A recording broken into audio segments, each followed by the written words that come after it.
اللہ تبارک و تعالیٰ نے بعض چیزوں کو، بعض دنوں کو، بعض وقتوں کو، بعض مہینوں کو اپنی رحمت سے فضیلت عطا فرمائی ہے۔ اللہ تبارک و تعالیٰ کے ان مخصوص دنوں کو فضیلت عطا کرنے میں ہم گناہگاروں کا بہت ہی زیادہ فائدہ ہے۔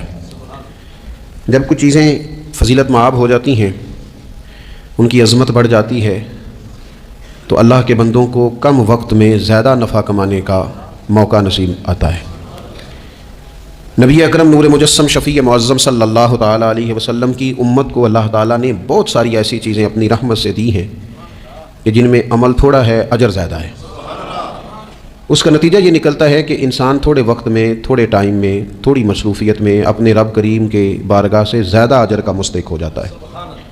انہی مقدس معتبر معنی خیز ایام میں ایک بڑی فضیلت، زیادہ عظمت والا مہینہ ماہ رمضان المبارک ہے۔ قرآن مجید نے صراحت کے ساتھ اس ماہ مقدس کا نام لیا ہے۔ کیا معنی ہے؟ کہ یہ وہ مقدس مہینہ ہے جس کا میرے رب کریم نے نام لیا ہے، اللہ نے نام لیا ہے۔ شہر رمضان الذی انزل فیہ القرآن، فرمایا رمضان کا وہ مقدس مہینہ ہے جس میں اللہ نے قرآن نازل فرمایا ہے۔ اس ماہ نور، ماہ سرور کا نام نامی اللہ تعالیٰ نے قرآن مجید کے اندر ذکر فرمایا۔ حضرت سلمان فارسی رضی اللہ تعالیٰ عنہ ارشاد فرماتے ہیں کہ شعبان المعظم کا آخری دن تھا، اگلے دن رمضان شروع ہونے والا تھا کہ رسول پاک علیہ السلام نے ہمیں رمضان کی فضیلت پر خطبہ ارشاد فرمایا۔ آپ اس بات کو غور سے سمجھیے کہ ایسا مہمان جس کے آنے سے پہلے اس کی فضیلت بیان کی جا رہی ہے، اور فضیلت کون بیان کر رہا ہے؟ امام الانبیاء صلی اللہ تعالیٰ علیہ وسلم۔ یہ صرف ہمارے دلوں کے اندر، امت کے دلوں کے اندر اس ماہ مقدس کی فضیلت کو اور اس کی عظمت کو بٹھانے کے لیے کہ پوری طرح تم اپنے ذہن میں اور اپنے دل میں ایک بات بٹھاؤ کہ ایک عظمتوں والا مہینہ تم پر سایہ فگن ہونے والا ہے، عظمتوں والا۔ حضور نے ایک دن قبل اس کی فضیلت بیان۔ ہمارے ہاں یہ ہوتا ہے کہ ہم کسی چیز کی اہمیت کو لیتے ہیں لیکن سمجھتے ہیں کہ یہ کوئی روٹین ورک ہے، یعنی نارملی ہر سال رمضان شریف آتا ہے، اپنے وقت کے حساب سے چاند بدلتا ہے اور اپنے وقت پر رمضان شریف آ جاتا ہے۔ ہم سمجھتے ہیں کہ مطلب روٹین کا ایک معاملہ ہے، ایک روٹین کی چیز ہے۔ لیکن اگر آپ اس کو اس نظر سے دیکھیں گے نا کہ اس مہینے کے آنے سے پہلے، یعنی ابھی ایک دن بعد آنا ہے رمضان کو، اور آنے سے پہلے حضرت سلمان فارسی فرماتے ہیں کہ نبی پاک نے ہمیں باقاعدہ بلا کے خطبہ دے کے رمضان کی عظمت ہمارے دلوں میں بٹھائی، یعنی فکری طور پر اور ذہنی طور پر امت کو تیار کیا۔ فرمایا تم پر ایک ایسا مہینہ سایہ فگن ہونے والا ہے جو مبارک ہے تمہارے لیے، باعث برکت ہے تمہارے لیے۔ تم اپنے آپ کو ذہنی طور پر تیار کرو کہ ایک ماہ نور تمہارے قریب آ رہا ہے۔ جو رمضان، اسلامی عبادات جتنی بھی ہیں نا، وہ مخصوص پوجا پاٹ نہیں۔ اسلامی عبادات میں سے کوئی عبادت بھی ایسی نہیں جس کا مقصد یہ ہو کہ آپ نے اتنے وقت سے لے کر اتنے وقت تک فلاں عمل کرنا ہے۔ جتنی بھی عبادات ہیں اسلامی، وہ اپنے دامن میں کوئی نتیجہ رکھتی ہیں، کوئی رزلٹ رکھتی ہیں، اس کے ثمرات انسانی زندگی پر مرتب ہوتے ہیں۔ انسان کو تزکیہ نصیب ہوتا ہے، اس کے باطن کو صفائی نصیب ہوتی ہے، اسے خیر کرنے کا موقع ملتا ہے، تربیت کے بہت سارے مواقع اس میں پائے جاتے ہیں، بہت سارے اسرار و رموز کے ساتھ اسلامی عبادات ہیں۔ یہ جو رمضان المبارک ہے نا، یہ جو روزہ ہے، یہ روزہ اپنے دامن کے اندر تربیت رکھتا ہے، تربیت۔ یا ایھا الذین آمنوا کتب علیکم الصیام کما کتب علی الذین من قبلکم لعلکم تتقون۔ اے ایمان والو، تم پر روزے فرض کیے گئے جیسا کہ تم سے پہلے لوگوں پر بھی فرض کیے گئے تھے تاکہ تم تقوی اختیار کرو۔ روزہ تمہیں پرہیزگار بنائے گا، تمہارے اندر سے جو نفسانی چیزیں ہوں گی انہیں نکالے گا، اور اللہ تبارک و تعالیٰ کی طرف تمہارے دل کا رجحان ہوگا، تمہاری روح کا رجحان ہوگا، تمہیں تزکیہ دے گا۔ روزہ انسان کی تربیت کرتا ہے، انسان کو روزہ ذہنی طور پر تیار کرتا ہے کہ اللہ کے حکم کے مطابق کھانا ہے، اللہ کے حکم کے مطابق پینا ہے۔ سب سے بڑا مسئلہ اس دور کا رزق حلال کا حصول ہے اور حرام سے اجتناب ہے۔ تو روزہ ہمیں یہ سبق پڑھاتا ہے کہ ہم وہی کھائیں گے اور اسی وقت کھائیں گے جو کھانے کا ہمیں ہمارے رب نے حکم ارشاد فرمایا ہے، اور جسے اللہ رسول منع کر دیں گے جتنی مرضی چمک دمک اپنے دامن میں رکھے، جتنی مرضی، لیکن ہم وہی لیں گے جو ہمارے لیے جائز ہے۔ آپ غور فرمائیے، روزہ لعلکم تتقون، روزہ تمہیں پرہیزگار کرتا ہے۔ بہت سارے لوگ ایک بات کرتے ہیں کہ عادتیں نہیں بدلی جاتی، یار کوشش کرتا ہوں لیکن میری عادت نہیں تبدیل ہوتی۔ میں آپ کو ایک رائے دینے لگا ہوں، مشورہ دینے لگا ہوں، میں آپ سے یہ عرض کرنے لگا ہوں کہ موقع آیا ہے رمضان شریف کا۔ رمضان میں نا بندہ روٹین میں اپنی عادتیں بدلتا ہے، کسی کو سویرے 7 بجے کھانے کی عادت ہے، کسی کو 9 بجے کھانے کی عادت ہے، کوئی صبح ناشتہ نہیں کرتا، دوپہر میں ہی کھاتا ہے. لیکن رمضان آیا تو عادت بدل گئی. 7 بجے والا بھی نہیں کھا رہا، 9 بجے والا بھی نہیں کھا رہا، دوپہر والا بھی نہیں کھا رہا، سارے سحری میں کھا رہے ہیں. عادت بدل گئی، بالکل طبیعت بدل گئی، روٹین چینج ہو گئی. کوئی اٹھ رہا تھا صبح فجر میں، اللہ کی توفیق سے اللہ تعالیٰ معاف فرمائے تو کچھ ایسے بھی تھے جو 9-10 بجے اٹھ رہے تھے، کچھ الحمدللہ فجر پڑھ کے چلو کسی وجہ سے پھر سو گئے، 10-11 بجے اٹھ رہے تھے، روٹین بدلی ہوئی تھی. رمضان آیا تو بدل گئی، سارے سحری میں اٹھ رہے ہیں. تہجد کے وقت سب کی آنکھ کھول رہی ہے، بالکل روٹین بدل گئی، حالات بدل گئے، معاملات تبدیل ہو گئے، اوقات تبدیل ہو گئے، دفاتر کے ٹائم تبدیل ہوئے، اسکولوں کے نظام تبدیل ہوئے، مدارس کے اوقات تبدیل ہوئے، ہر چیز کے اندر تبدیلی آئی. معنی کیا ہے؟ کہ اللہ نے تمہیں موقع دیا ہے کہ عادتیں بدلی جا سکتی ہیں، اپنے آپ کو تبدیل کیا جا سکتا ہے، لائف سٹائل کو چینج کیا جا سکتا ہے. یہ موقع آیا ہے، ایک مہینہ ہے پورا. 2-3 دن 4 دن آپ کی روٹین بگڑ جائے نا سونے کی، یعنی روٹین سے ہٹ کے آپ سونا جاگنا شروع کر دیں تو پھر وہی روٹین بن جاتی ہے، پھر اسی ترتیب سے انسان سارے کام کرتا ہے. تو رمضان میں روٹین چینج ہوگی، سارے تہجد میں اور سحری میں اٹھیں گے تو اللہ کرے نا یہ روٹین قائم رہے. رمضان میں تو اٹھتے تھے سحری کرنے کے لیے، تو اللہ کرے روٹین بن جائے اور سارا سال اٹھیں تہجد کی نماز ادا کرنے کے لیے. اللہ کرے روٹین بن جائے، چیزیں تبدیل ہو جائیں.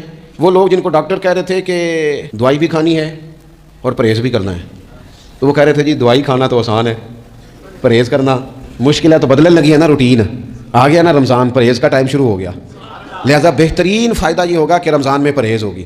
ڈائٹ پلان بالکل بنایا جا سکتا ہے، اس میں چیزوں کو بالکل مرتب کیا جا سکتا ہے. تو رمضان شریف کے آنے سے پہلے ذہنی طور پر اپنی عادات کی تبدیلی کا پروگرام بنائیں. عادتیں بدل جایا کرتی ہیں. رسول کریم دنیا میں آئے وَيُزَكِّيكُمْ، حضور تزکیہ کرنے تو آئے ہیں، عادتیں بدلنے تو تشریف لائے ہیں. نبی پاک نے صفائی ستھرائی کر دی، ساری ناپاک چیزوں کو نکال دیا. تو روٹین دیکھیں کہ رمضان میں تقوی کے حصول کے لیے اپنی عادات کو تبدیل کرنا ہے، اور اس کے لیے ذہنی طور پر اپنے آپ کو تیار کریں. وہ جو کہتے ہیں بچے سویرے نہیں اٹھتے، وہ روٹین بنا لیں. یہ موقع آیا ہے، ابھی سے ارادہ کر لیں کہ جناب ہم نے اس ترتیب سے اپنے گھر کو، ماحول کو، بچوں کو اس ترتیب سے ہم نے مرتب کرنا ہے چیزوں کو. یہ آپ ارادہ کریں، اللہ تعالیٰ مدد فرمائے گا. رمضان المبارک کی جو خاص فضیلت ہے، اس خاص فضیلت کو رمضان آنے سے پہلے ذہن میں بٹھا لیں، اور رمضان المبارک پورے کا پورا اس ذوق سے گزاریں کہ ذہن میں بات موجود ہو، ذہن میں کہ دراصل رمضان کیا ہے.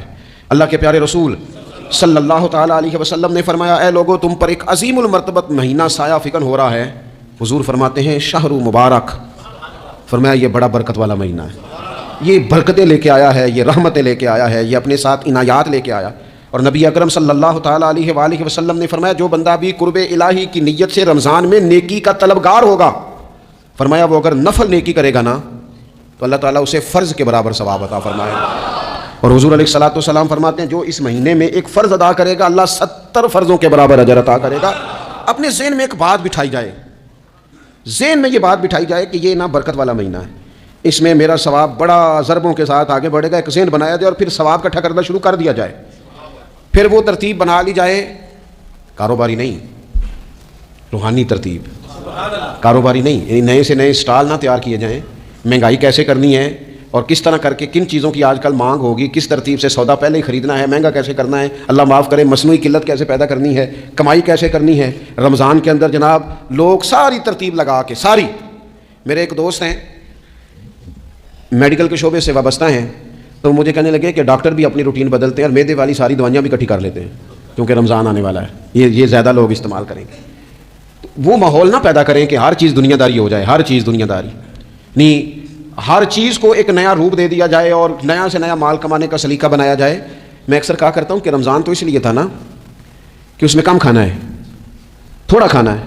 لیکن اگر بندہ کہے کہ میں نے صبح کا چونکہ کھایا نہیں لہذا اب شام کو اتنا کھانا ہے کہ ہفتے سے پہلے ڈاکٹر کے پاس بھی جانا ہے، میں نے وہ سارا پوری کر دیا روٹین، تو پھر وہ مقصد کو نہیں نہ سمجھا، پھر اس نے اس خوبصورتی کو نہیں پایا جو خوبصورتی اس کو دین دینا چاہتا تھا. ایک تو رمضان کی فضیلت کو سمجھنا ہے، اور پھر جب ہم روزہ دار ہیں، ہم نے روزہ رکھا ہوا ہے،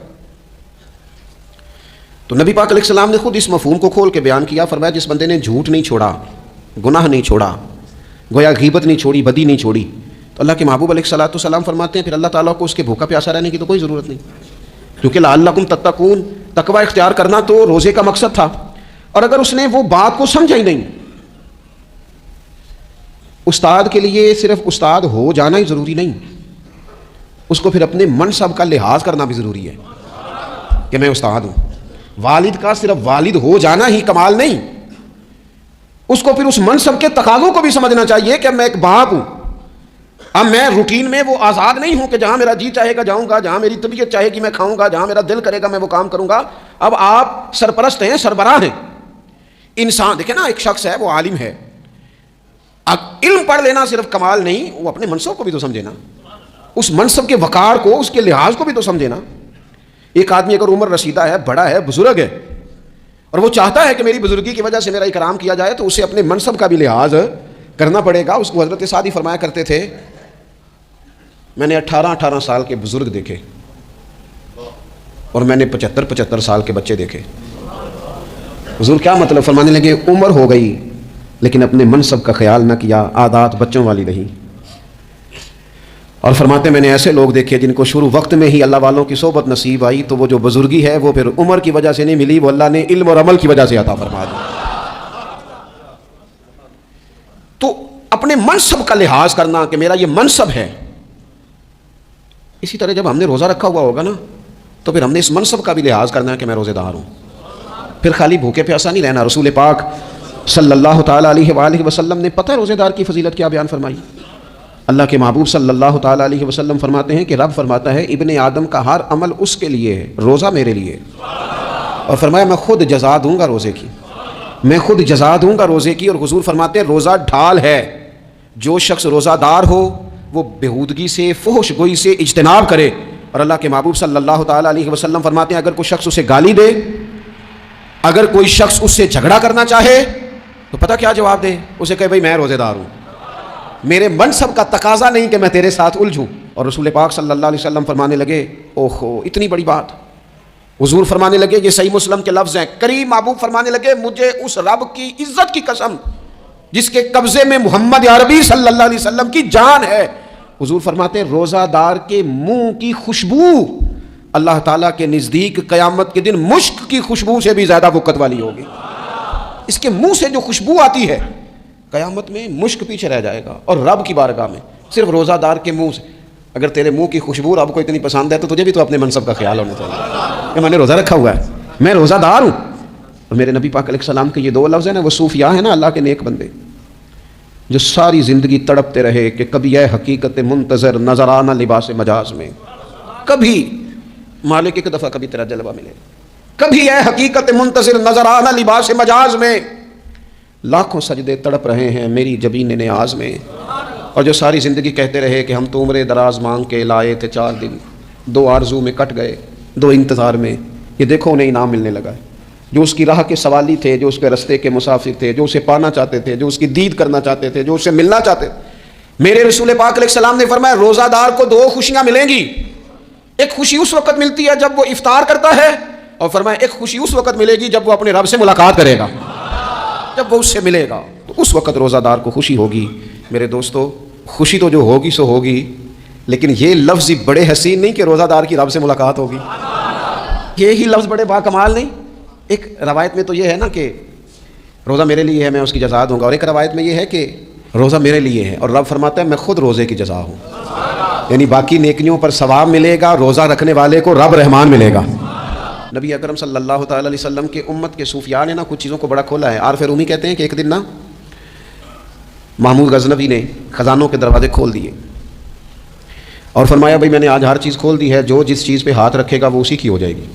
لوگ دوڑے، کوئی سونے کی طرف، کوئی چاندی کی طرف، کوئی جائیدادوں کی طرف، کوئی خزانے کی کنجیوں کی طرف، کوئی بڑے بہترین گھوڑے اور اونٹوں کی طرف، لوگ دوڑ گئے، جو جس پہ ہاتھ رکھے گا اسی کا، سب بھاگ گئے۔ ایاز بیٹھا ہے، نہ وہ حسن میں رہی شوخیاں، نہ وہ عشق میں رہی گرمیاں، نہ وہ غزنوی میں تڑپ رہی، نہ وہ خم ہے زلف ایاز میں، وہ لذتیں کہاں۔ ایاز چپ کر کے بیٹھا ہے۔ پھر محمود نے ایاز کی طرف مخاطب کر کے کہا ایاز اٹھنا نہیں، آج لوٹ سے لگ گئی ہے، جو جس چیز پہ ہاتھ رکھے گا اسی کی۔ ایاز کہنے لگا بات پکی ہے نا؟ تو محمود خوش تھے، موڈ بڑا اچھا تھا، کہا بالکل پکی ہے۔ تو ایاز کہنے لگے چلو ٹھیک ہے۔ ایاز اٹھے، پیچھے سے جا کے نا تو محمود کے کندھے پہ ہاتھ رکھ دیا، محمود کے کندھے پہ ہاتھ رکھا۔ محمود کہنے لگے یہ کیا بات کا، آپ سے میں نے پوچھا تھا بات پکی ہے، جو جس پہ ہاتھ رکھے گا اسی کا نا۔ تو تھوڑی دیر پہلے مسکراتے چہروں میں آنسو آ گئے، ایاز بھی روئے تو محمود بھی روئے۔ کہا بادشاہ پکا رہنا، وہ جن کو خزانے چاہیے تھے وہ دوڑ گئے، مجھے تو چاہیے، لنگ کئی مہینے تے برس گئے تے تیری دید نو دیدے ترس گئے، تیری تو ملے گا؟ تو پھر کہا محمود نے، اس نے کہا میں وعدہ کر چکا تھا، بس ٹھیک ہے، باقیوں کے خزانے اور میں تیرا، طے ہو گئی۔ فرمایا باقی نیکیوں پر ثواب ملے گا اور روزہ رکھنے والے کو رب رحمان ملے گا، اللہ کا قرب ملے گا۔ دیکھو نا، وہ خاص انسان کو کیفیت حاصل ہوتی ہے روزے میں، رب کے ہونے کا یقین۔ وہ جو صوفیاء کہتے ہیں نا مراقبہ کرو، وہ نصیب ہوتا ہے۔ یعنی کسی کو کیا پتہ ہے اس کا روزہ ہے کہ نہیں، اکیلا ہے نا گھر میں، فریزر بھرا ہوا ہے، نہیں نہ کھاتا، کیوں؟ اسے پتہ ہے میرا رب میرے ساتھ ہے، میرا رب مجھے دیکھ رہا ہے۔ بس یہ تصور توحید پکا ہو جاتا ہے رمضان۔ تو پھر اللہ تبارک و تعالیٰ کی بھی خاص رحمت اور کوئی خاص ہی اعزاز۔ حضور فرماتے ہیں جنت کے کئی دروازے ہیں، ایک باب ریان ہے، اس سے صرف روزہ دار گزریں گے۔ آواز ہوگا روزے والے آ جاؤ، وہ آ جائیں گے، فرمایا اس خاص دروازے سے گزرو، جب گزر جائیں گے تو فرمایا بند کر دو بھائی، اور کوئی نہیں گزرے گا یہاں سے، دروازہ ہی مخصوص ہے، ان کا اعزاز ہی ذرا زیادہ ہے۔ تو میرے عزیز، رمضان شریف کے اندر وہ منصب کا بس خیال رکھیں کہ میں روزہ دار ہوں، اس احتیاط کے ساتھ۔ اور دوسری جو رمضان کی چند عبادات ہیں نا، سب سے پہلی تو میں عرض کروں گا تراویح کے حوالے سے۔ یہ بات یاد رکھ لیں کہ نبی پاک علیہ الصلوۃ والسلام نے فرمایا جس نے ایمان اور احتساب کی نیت کے ساتھ رمضان میں قیام کیا، اللہ اس کے پچھلے سارے گناہوں کو معاف فرما دے گا۔ اور ایک مقام پر نبی پاک صلی اللہ تعالیٰ علیہ وسلم نے بیان کیا، یہ مشکات میں موجود ہے، حضور فرماتے ہیں رمضان اور قرآن دونوں قیامت کے دن بندے کی شفاعت کریں گے۔ رمضان کہے گا یا اللہ میں نے اسے دن بھر کھانا کھانے سے باز رکھا اور تیری بارگاہ کے حکم کے مطابق اس نے اپنے آپ کو ان چیزوں سے بچا کے رکھا، اور قرآن کہے گا مالک رات میں نے اسے نیند سے روکے رکھا۔ کیا مطلب؟ اس نے کھڑے ہو کے عبادت کی، اگرچہ اس سے مراد شارحین حدیث نے تراویح بھی لیا ہے، تہجد کی نماز بھی لیا ہے، صلاۃ اللیل بھی لی ہے، لیکن میرے عزیز یہ خاص ربط ہے قرآن مجید کے ساتھ تراویح کا۔ مسنون ہے رمضان کی راتوں میں قرآن مجید اور تراویح کا پڑھنا۔ اگر تھوڑی سی نا طبیعت میں صرف تبدیلی پیدا کی جائے، میں نے دیکھا ہے کہ جو لوگ کہتے ہیں نا میرا وقت بڑا قیمتی ہے، بڑی ساری جگہوں پہ آپ کو بیٹھنا پڑتا ہے، بیٹھیں آپ 2 گھنٹے بیٹھیں، 3 گھنٹے بیٹھیں۔ میں نے دیکھا ہے لوگ جاتے ہیں کسی دفتر میں تو رات کو چلے جاتے ہیں، اس علاقے میں کھڑے ہیں، پاسپورٹ کے دفتر کھڑے ہیں، شناختی کارڈ کے دفتر کھڑے ہیں، امیگریشن کی لائنوں میں کھڑے ہیں۔ کچھ ذہن تو بنائیں کہ میں نے رات کھڑے رہنا ہے اور اپنے رب کی عبادت کرنی ہے۔ تراویح کو ذرا ذوق سے آپ اگر تھوڑا ارادہ کر لیں گے نا، یعنی کوئی ایسا مشکل کام نہیں۔ میری تو رائے یہ ہے کہ پہلے 3-4 دن ذرا جم کے ذہن بنائیں اور تھوڑا سا نا روٹین کو بدلنے کی کوشش نہ کریں۔ جس امام صاحب کے پیچھے تراویح شروع کریں، کوشش کریں ساری وہیں پڑھیں۔ روٹین بدلنے سے بھی سستی آتی ہے، ایک دن یہاں گئے 2 دن وہاں گئے، تو یہ روٹین بدلنے سے بھی بعض اوقات سستی آتی ہے۔ کوشش کریں ایک جگہ پہ قرآن شریف سننا شروع کریں اور پھر پورا قرآن مجید وہیں پہ سنیں اور تھوڑا ذہن بنائیں۔ میں نے دیکھا ہے ہمارے استاد صاحب اس طرح کیا کرتے تھے کہ بہت تھوڑا کھانا افطاری کے وقت، تھوڑا، اور ان سے کہا جاتا آپ بزرگ آدمی ہیں، اتنا کم کھانا کیسے نظام چلے گا؟ تو فرماتے تھے میں 1 چپاتی اور آدھی چپاتی کھا لوں گا لیکن تراویح کے بعد، اب اگر زیادہ کھانا کھاؤں گا تو طبیعت میں سستی آئے گی، میرے لیے کھڑا ہونا مشکل ہو جائے، سادہ سا کھانے کے ساتھ افطاری کی جائے گی۔ اور تراویح کے لیے اپنے آپ کو ذہنی کہاں ٹائم ملتا ہے سارا سال قرآن پڑھنے سننے کا، یہ تو اللہ نے موقع عطا فرمایا ہے۔ تو تھوڑا سا اگر دلچسپی پیدا کی جائے، بڑا سونا قرآن مجید پڑھا جاتا ہے مساجد میں، بچے بڑی خوبصورتی سے، تو اللہ کا شکر ہے جگہ جگہ پہ۔ اور مساجد کے علاوہ بھی میں نے دیکھا ہے ہم سے لوگ مطالبہ کرتے ہیں کہ ہماری فیکٹری میں رات کو بھی کام ہوتا ہے، اتنے سارے ورکر ہیں تو بچہ کوئی مل جائے قرآن شریف سنائے، فلانی جگہ بھی اتنے لوگ ہیں تو اگر موقع مل جائے، تو اگر تھوڑا ذہن بنایا جائے، شوق پیدا کیا جائے تو اللہ تعالیٰ فضل فرماتا ہے، انسان کو طاقت ملتی ہے کھڑے رہنے کی۔ ایک تو تراویح، روزہ، تراویح، اور تیسری بات ہے سحر اور افطار۔ یہ جو سحری اور افطار، یہودی جو تھے نا وہ سحری نہیں کرتے تھے، سحری کا نام و نشان نہیں تھا، روزہ رکھتے سحری نہیں کرتے۔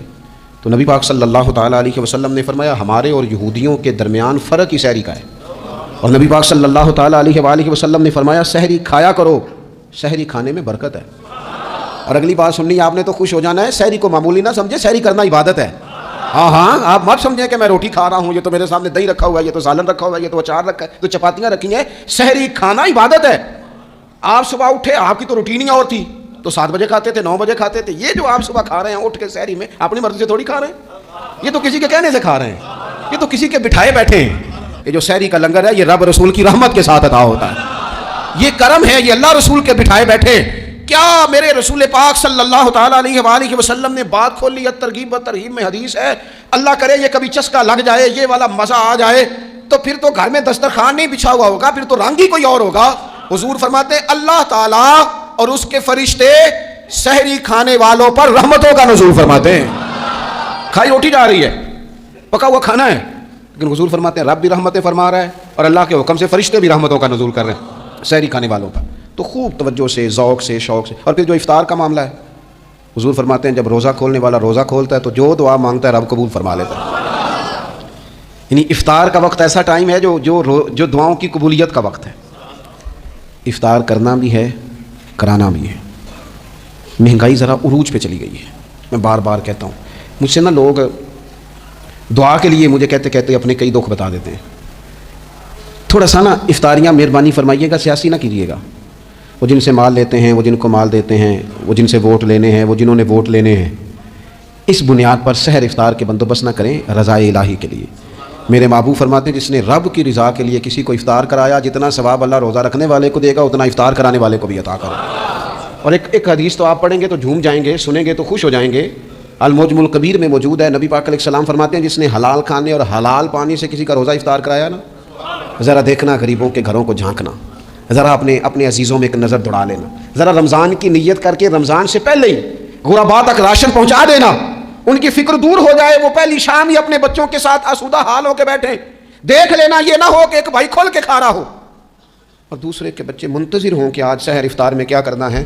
اپنے گلی محلے میں دیکھ لینا. ہم اس رسول کے ماننے والے ہیں جنہوں نے فرمایا میں اسے مومن ہی نہیں جانتا جو پیٹ بھر کے کھائے اور اس کا ہمسایہ بھوکا رہ جائے. تھوڑا سا اپنے ارد گرد نظر ڈال لینا. المعجم الکبیر میں حدیث موجود ہے. اللہ کے پیارے رسول صلی اللہ تعالیٰ علیہ وسلم نے فرمایا جس نے حلال پانی سے حلال روٹی سے کسی کا روزہ افطار کرایا تو فرمایا فرشتے اس بندے کے لیے رمضان کے دنوں میں، رمضان کی گھڑیوں میں دعا کرتے ہیں اور جناب جبریل امین اس کے لیے شب قدر کی رات دعا کرتے ہیں. حضرت جبریل شب قدر میں دعا کریں گے خاص رات، یا اللہ اس بندے پر فضل فرما، اس نے تو غریب آدمی کو افطار کرا. یہ ایک عبادت ہے، اس عبادت کا خیال کریں. پھر اعتکاف آئے گا، رمضان کے آخری 10 دنوں کا اعتکاف. اسلام میں رحمانیت نہیں ہے، لیکن کبھی کبھی سب سے کٹ کے اپنے رب کے ساتھ جڑ جانا. کچھ رات کی عبادتیں، کچھ تنہائی کے اذکار، کچھ درود و سلام کا ذوق. یہ ان ساری خوبصورتیوں میں سے ایک خوبصورتی اعتکاف بھی ہے. اللہ کے پیارے رسول علیہ الصلوۃ والسلام ہمیشہ اعتکاف کرتے.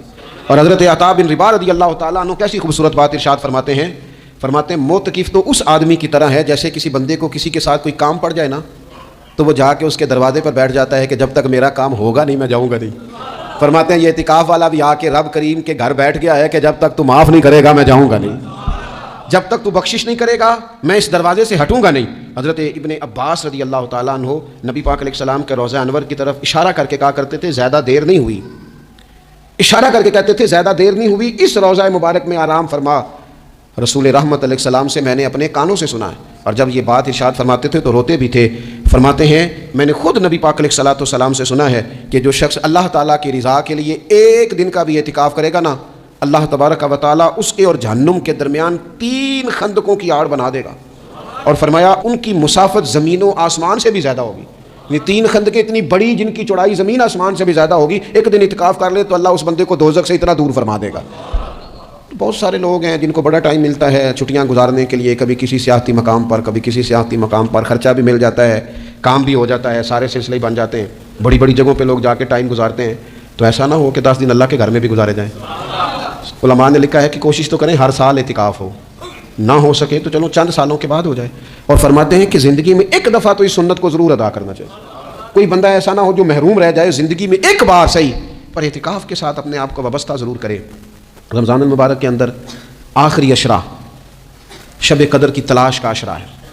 اللہ کے پیارے رسول صلی اللہ تعالیٰ علیہ وسلم ان 10 دنوں میں خود بھی عبادت کرتے تھے اور گھر والوں کو بھی جگایا کرتے تھے، اور اپنے اہل خانہ کو تاکید فرماتے تھے کہ اٹھو اٹھو آگے بڑھو، یہ آرام کرنے کے دن نہیں ہیں. ہمارے ہاں یہ ہوتا ہے کہ وہ جو آخری 10 دن زیادہ عبادت کے تھے، شب قدر کی تلاش کے تھے، وہ آخری 10 دن سارے بازار میں گزر جاتے ہیں. کپڑے سلوائے جا رہے ہیں، کپڑے خریدے جا رہے ہیں، جوتے خریدے جا رہے ہیں، واپس کیے جا رہے ہیں، دوبارہ لیے جا رہے ہیں، سفر ہو رہا ہے، آنا جانا ہو رہا ہے، عیدیاں بٹ رہی ہیں. تو یہ سارے کام جو آخری عشرے میں کرنے ہیں، جو زیادہ عبادت کے دن تھے، وہ سارے کام تو رمضان سے بھی پہلے کر لینے چاہیے. کپڑے رمضان سے پہلے خریدے جائیں، پہلے سلوا لیے جائیں، جوتے پہلے لے لیے جائیں، ضرورت کے کام پہلے کر لیے جائیں. جہاں آپ کو جو بانٹنا ہے وہ رمضان سے پہلے کریں. وہ مفت کی اپنے دل کو مطمئن کرنا کہ اب میرے پاس یہ بڑے میں خیر کا کام کرنے نکلا ہوا ہوں، میں عیدی بانٹنے جا رہا ہوں، یہ پہلے بانٹنے تھے. یہ عجیب بات ہے کہ جو زیادہ وقت مسجد میں گزارنے کا ٹائم تھا وہ سارا ہم نے ضائع کر دیا.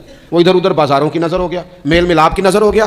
تو اگر چیزوں کو مرتب کیا جائے، میں تو دوستوں سے کہا کرتا ہوں زکوٰۃ کا حساب، صدقات کا حساب، صدقات فطر کا حساب، جتنے بھی روٹین کے کام ہیں اس کو کوشش کریں رمضان شریف سے پہلے آپ ترتیب دیں. آپ ان چیزوں کو پہلے سے مرتب کریں تاکہ وہ بہترین ہو جائیں. ہم تو اس دین کے ماننے والے ہیں جہاں نیت کرو تو اجر شروع ہو جاتا ہے. آپ رمضان کی نیت سے جو آج خرچ کریں گے اس کو اللہ تعالیٰ رمضان کے ثواب کے برابر ہی اجر عطا فرمائے گا. لیکن وہ ہم نا کچھ لوگ بڑا ایک صاحب مجھ سے کہنے لگے جی میں نے سنا ہے صدقہ فطر آخری عشرے میں ہی دینا چاہیے. میں نے کہا آپ کا پروگرام تب دینے کا، اس لیے آپ نے یہ گاڑا کر کے سن لیا، ذرا اس کو آپ نے زیادہ غور سے سن لیا ہے. آپ جب ضرورت محسوس کریں، جب آپ سمجھیں کہ کسی کو ضرورت ہے، ضرورت کے وقت کوئی چیز کام نہ آئی تو پھر کب جا کے کام آئی. تو میری آپ سے یہ اپیل رہے گی کہ پہلے سے چیزوں کو مرتب کریں، معاملات کو پہلے سے طے کریں. وہ لوگ بڑے اچھے ہوتے ہیں جو وقت پر منصوبہ بندی کرتے ہیں، جو چیزوں کو ٹائم پہ مرتب کرتے ہیں. وہ ٹائم جو ہمارا بالکل اللہ کی بارگاہ میں حاضری کا ہے، عبادات کا ہے، اگر وہ سارا گاڑیوں کی نظر ہو جائے گا، اسفار کی نظر ہو جائے گا تو ہم نے حاصل کیا کیا. ایک بات آخر میں بڑے درد کے ساتھ آپ کی خدمت میں عرض کرنی ہے، ہر سال کہتا ہوں، اس سال بھی کہوں گا، ذاتی اخراجات کو کچھ کم کیا جائے. ذاتی اخراجات نہ کچھ لوگوں کے بہت زیادہ ہیں، ان کے اپنے لباس کے، کپڑوں کے، اور وہ اخراج میں نے پچھلے جمعے بھی کہا تھا، اسلام ذبائش کی اجازت دیتا ہے، نمائش کی اجازت نہیں دیتا. نمائش والے کام اگر تھوڑے چھوڑ دیے جائیں کچھ بھی نہیں ہوتا. میں تو شاید اگر میں سینکڑوں کہہ دوں تو غلط نہیں ہوگا، لیکن بیسیوں تو لوگ ایسے ضرور ہوں گے کہ جو عید ساری سو کے گزارتے ہیں، سارا دن سوئے رہتے ہیں. پتہ نہیں وہ اتنے مہنگے مہنگے کپڑے کس لیے خریدتے ہیں. عید کی نماز بڑی سوگ ہے. اور بھائی آپ کا فون بند تھا جی میں سو رہا تھا جی، تو بھائی وہ جو آپ نے 1.5 مہینہ درزی کے پاس آنا جانا لگایا وہ کس مقصد کا؟ رات کوئی پہننا تو کوئی پرانا جوڑا پہن لیتے. ایسی مصیبت کیا بنی ہوئی؟ اتنے مہنگے کپڑے خریدے، اتنا مہنگا جوتا لیا اور دن سارا سو کے گزار دیا. ذاتی اخراجات کام کریں. پتہ کیا ہے، فرق بہت بڑھتا جا رہا ہے، بہت بڑھتا جا رہا ہے. یعنی ایک جگہ پہ چیزیں پڑی ہیں، خراب ہو گئی ہیں، کھانے کا ٹائم نہیں، پہننے کا ٹائم نہیں، اور ایک جگہ وہ ہے کہ جہاں لوگ دوائی کو ترس رہے ہیں. گندم امیر شہر کی ہوتی رہی خراب اور بچی کسی غریب کی فاقوں سے مر گئی. اور کسی نے کہا تھا کہ غریب شہر تو فاقوں سے مر گیا لیکن امیر شہر نے ہیرے سے خودکشی کر لی، اللہ معاف فرمائے. تو بہت ساری جگہوں پہ لوازمات زیادہ ہیں، اخراجات زیادہ ہیں، تکلفات زیادہ ہیں. اس رمضان میں مہنگائی کا جو زور ہے، حالات کی جو سنگینی ہے، اور تھوڑا پیچھے جائیں تو غریب علاقوں میں جس قسم پرسی کے ساتھ لوگ اپنا وقت بتا رہے ہیں، اگر صرف امیر لوگ اپنے کچھ ذاتی اخراجات کو کنٹرول کرنے میں کامیاب ہو جائیں تو بڑے سارے لوگ ایسے ہیں جن کے لیے وہ خوشیاں بانٹنے کا ذریعہ بنیں گے، اسباب. اور ویسے بھی زندگی سادہ کریں، آسان ہو جائے گی. زمین پر چلیں، آپ محسوس کریں گے کہ زندگی بہتر ہو گئی ہے، آسانی والی ہو گئی ہے. اللہ کی بارگاہ میں دعا کرتا ہوں اللہ تعالی ہم سب کو سمجھ نصیب فرمائے.